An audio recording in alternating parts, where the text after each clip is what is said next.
Hello everyone, Jace here with the Yu-Gi-Oh! Duel Links box review for the upcoming mini box Heart of Xyz, which releases May 26th. This box is great and has a lot of support for older decks, and I'll be going over my thoughts on it. So first up, I'll be going over the archetype that has the cover card for this mini, which is Galaxy Photon.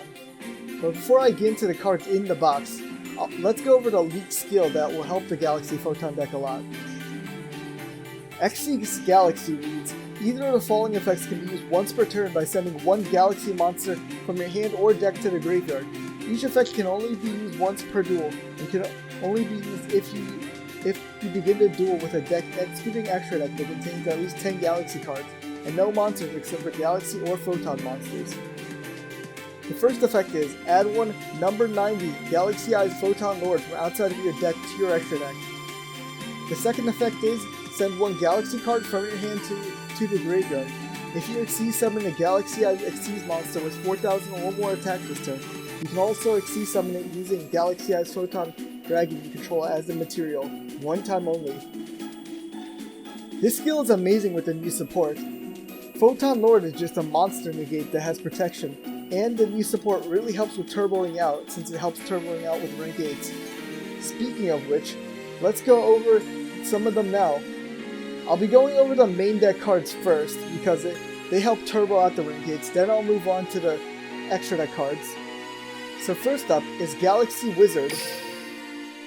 Galaxy Wizard states, once per turn, you can increase this card's level by 4 until the end phase. You contribute this card, add one Galaxy card from your deck to your hand except Galaxy Wizard.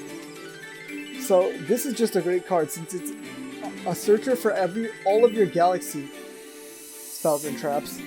And the level modulation effect does help with turboing out rank 8s if you don't want to use the level mod effect.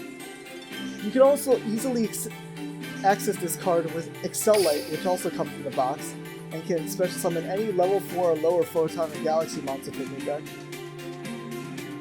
The cards you'll be searching off of Wizard are Galaxy Expedition and Galaxy Zero. Galaxy Zero is just a full premature burial for the archetype, so you can revive the Galaxy monster you sent off of the skill. And Galaxy Expedition is just an extender that special summons any level 8 basically, get Photon or Galaxy monster from your deck. And the level 8 you'll probably be summoning the most is either Galaxy-ized Photon Dragon or Galaxy Knight, which comes in the new box. Galaxy Knight says if you control a Photon or Galaxy monster, you can normal summon this card without tributing. When you do, target one Galaxy-ized Photon Dragon in your graveyard. If possible, regardless, this attack loses 1,000. This card loses 1,000 attack, and if it does, special summon that target, if any, in face-up defense position. This attack decrease lasts until the end phase. So if you don't use Excel Light or your normal summon for the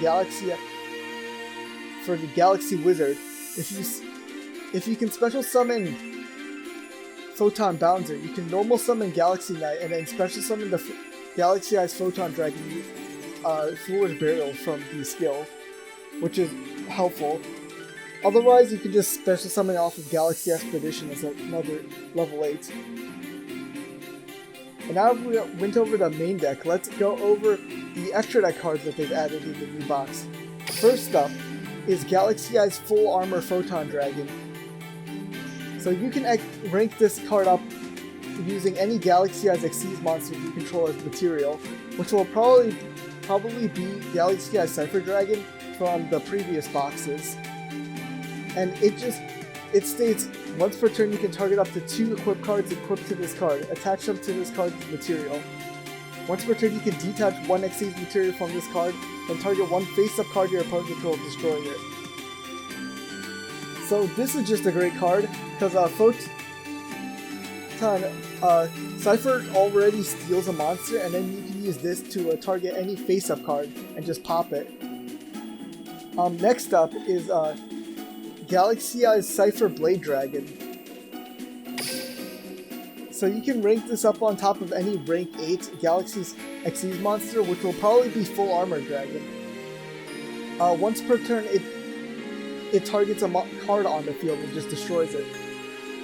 So that means, first off, you can special summon Galaxy-Eyed Cipher Dragon to steal a monster, then rank that up into Full Armor Dragon and pop any face-up card. Then you can finally rank up into Cipher Blade Dragon and then pop any card on the field. So you're basically getting rid of 3 of your opponent's monsters, which is just amazing, for 1 rank 8.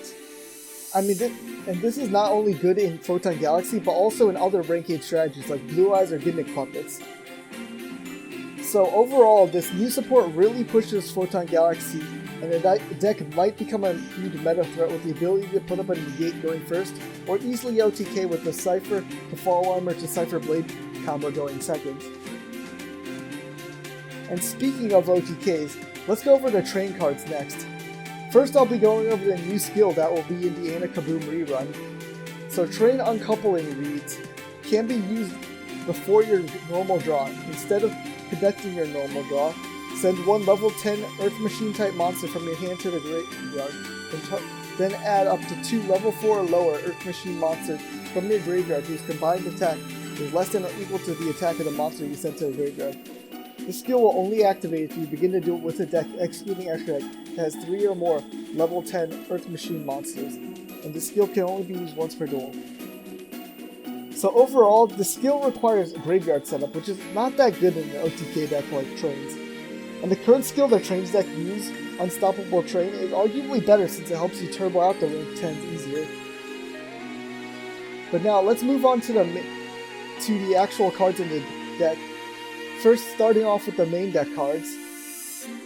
First up is Ruffian Railcar. Once per turn, you can inflict 250 damage to your opponent. You cannot conduct your battle phase the turn you activate this effect. During the end phase, if this card is in the graveyard because it was sent there this turn, you can add 1 level 10 Earth Machine monster from your deck to your hand. You can only use this effect of Ruffian Railcar once per turn.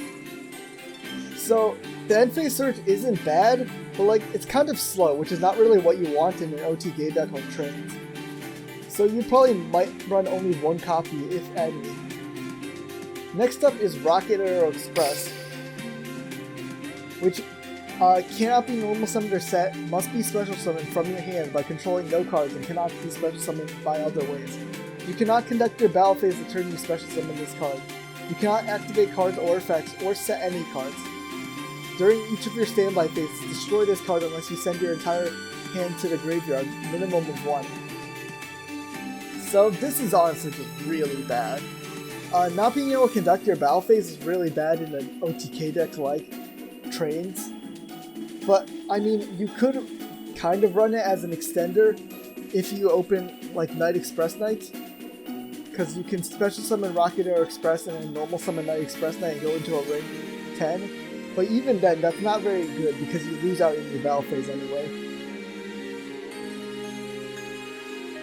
You probably won't run this card because it's just so bad. But if you do, it'd probably only be at 1. And lastly, for the main deck's cards is Barrage Blast. It says once per turn you can detach any number of materials from Machine Exes monsters you control, then target that many cards on the field, destroy them. If a Machine Exes monster you control is destroyed by battle or an opponent's card effect while this card is in your graveyard, you can banish this card and 1 Exes monster from your Machine Exes monster from your graveyard. Inflict damage to your opponent equal to a banished monster's rank times 1,000. So honestly, this is really nice because Trains really don't have a good turn 1, and this just adds another great turn 1 because it can just pop any of your opponent's cards.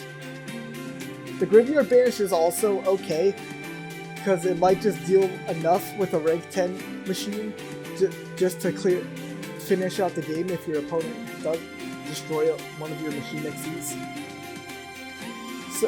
And since it's a continuous trap, it also really combos with TTH by not going to the graveyard. So this really does help by being extra copies of TTH in the deck.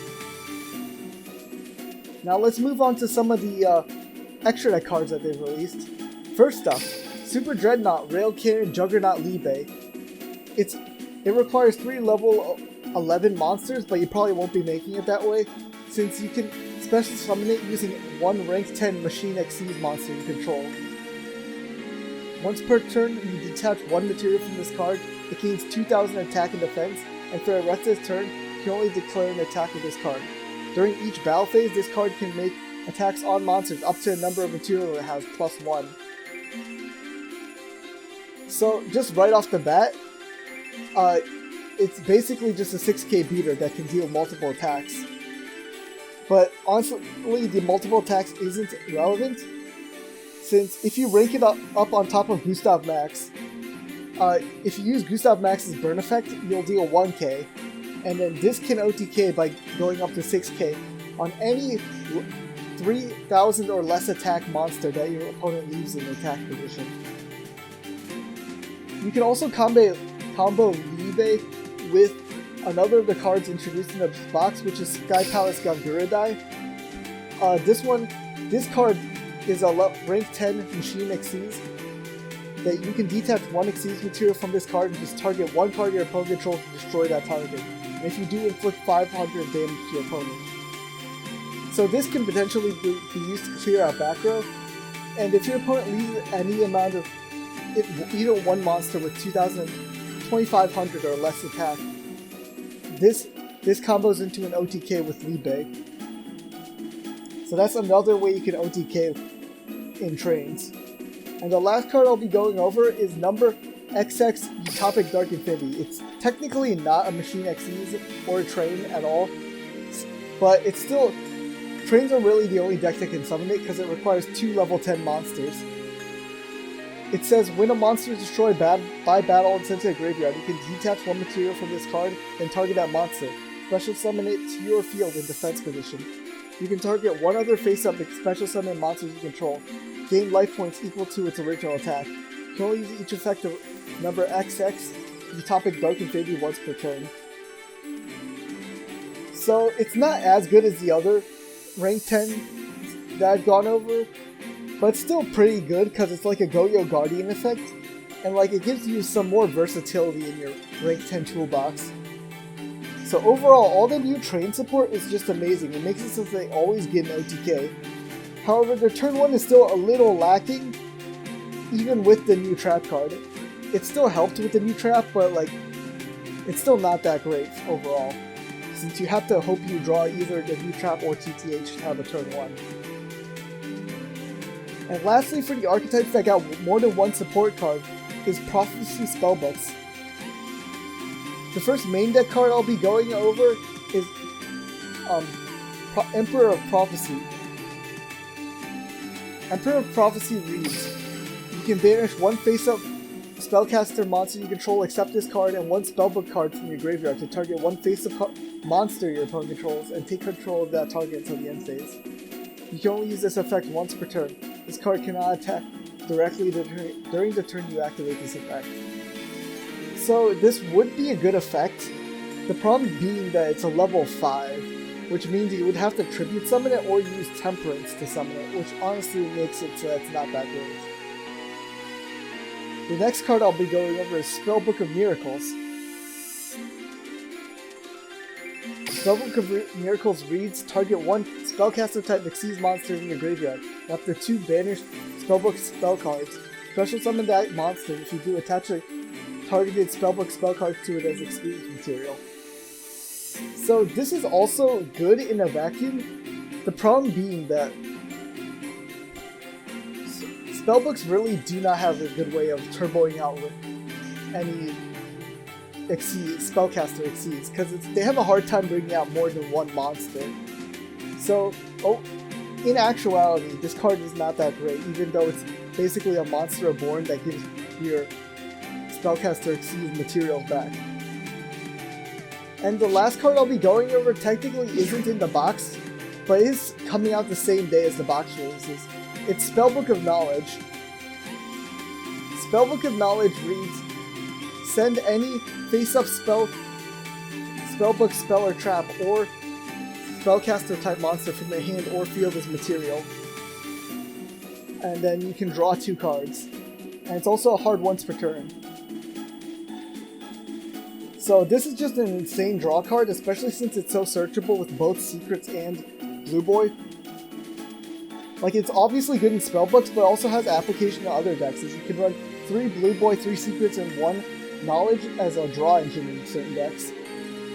honestly, this is more Dark Magician support because that deck doesn't have a normal summon. It's Rod at 3, so you can use a Spellbook engine to make up for that for the lack of normal summon.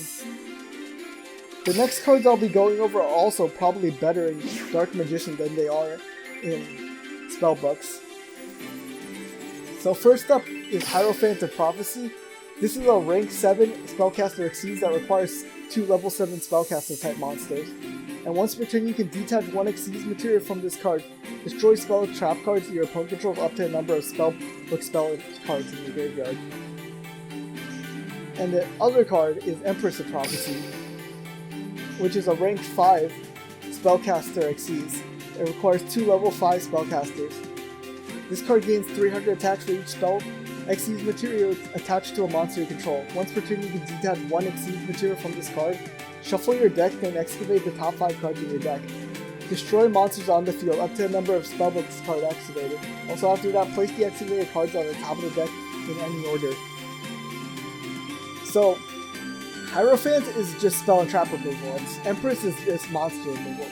So they combo well together pretty nicely, but the problem being that Spellbooks themselves do not have a good way of like turboing these cards out, because they have a hard time getting multiple high-level monsters out. And Hierophant is probably better in Dark Magician, because Dark Magician has a way easier time getting 2 level 7 spellcasters out.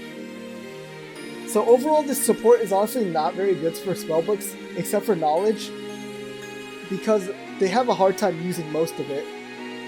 Honestly, most of it seems better in Spellbook, in DM, because DM has a way easier time using the Knowledge Draw Engine and Hierophant.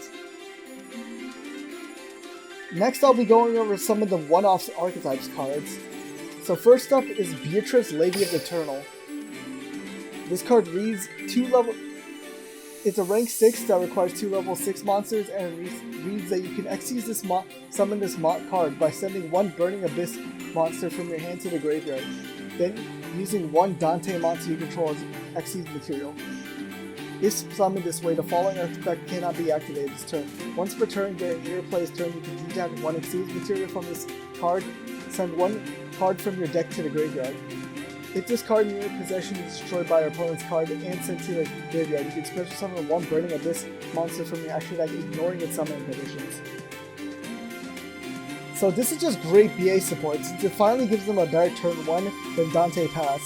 You can use the quick effect of Beatrice to either detach or send a Farfetch'd Disruption, or send any BA for follow-up. Beatrice is also technically generic, so any rank 6 deck now has access to an extra deck Foolish Burial.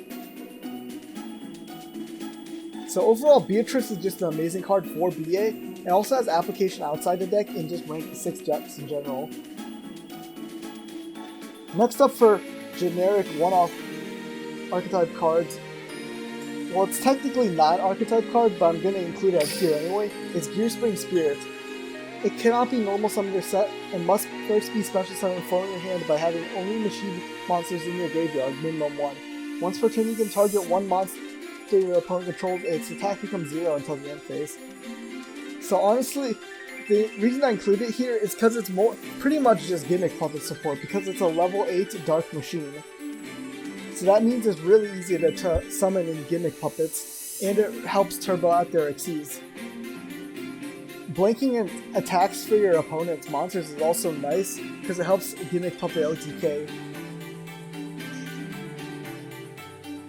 And next up is number 33 Chronomaly Macho Mac. It's a rank 5 that requires 2 level 5 monsters. Once per turn you can detach 1 Exes material from this card, then target 1 face-up monster your opponent controls. Inflict damage to your opponent equal to half the difference between its original attack and current attack. And if you do, this card gains attack equal to the damage inflicted. So this is pretty good in Chronomalies, if you can combo it with the rank 4, since you can zero out a monster's attack and then OTK by burning and gaining the attack with its effect. But honestly, this is way better in Gagagas, since if you use Gagaga Girl as material, it zeroes out your opponent's attack by itself, and then guarantees an attack on any monster with 1600 or higher attack. So overall, Macho Mac is really good in Chronomalies, and honestly really amazing for the Gagaga deck since it gives them another OTK option against any monster in attack position with 1600 or higher attack. And the final one archetype card I'll be going over is Exes Change Tactics. It reads, when a Utopia monster is Exes summoned to your side of the field, you can pay 500 life points, draw one card. You can only control one Exes Change Tactics. So this is a great card, because you can potentially draw 3 if you use the skill. Like by going into Utopia, then Utopia Ray, and then Leo Utopia Ray. But honestly, it's a little bricky, because you can only control one of them, and you could potentially break your hand with it. I would probably run one, but like at one, you might not see it that often, so honestly I don't know if it's even worth running if you don't even run more than one. There's also technically Shining Hope Road, but like that card is so bad, I don't really think it deserves talking about. And then finally I'll be going over the notable generic cards in this box. First up is numbered 11 Big Eye. So this is just a generic rank 7 that once per turn you can detach an Exes material from this card and then target one monster your opponent controls, take control of that monster. This card cannot attack the turn you activate this effect. So like this is just amazing in any rank 7 deck, like Odd Eyes, because it just gives them targeting non-destruction removal. And also the stealing effect isn't until the end phase. You basically get to keep the monster permanently, which is just amazing. And you could also use this card in Harpies if you want to, if you run Chandler and Harpies Pet Dragon. Since you can summon Pet Dragon from your deck and then use Chandler and Pet Dragon to summon this card. So overall this really helps out any rank 7 strategy or any deck that can access rank 7s. Because it's just great removal for any of those decks. And next up is Call of the Haunted, which is a long time coming. So it just special summons any monster in attack position from your graveyard. So this is definitely an old school classic, and we'll see play in decks like Magnets and Tellarknights that already use revival traps. But other than that, it's not very helpful. Like, because really only decks that would use revival traps would use this card. But it's still just an amazing generic card, especially if you're new and just need a random card to fill in your deck. But yeah, so overall this box is great for the decks it supports like Photon Galaxy and Drains, and has some good generic cards like Big Eye and Call of the Haunted. And this is probably one of the best mini boxes to get if you already have the archetypes it supports. But overall, like it's a great box if you have the cards you have that it supports, but it's not that great in terms of generic cards. But what are your thoughts on this box? Comment down below what you think of this mini box, and if you liked this video, please like and subscribe. And if you would like to see more content like this, please subscribe. But until next time, goodbye.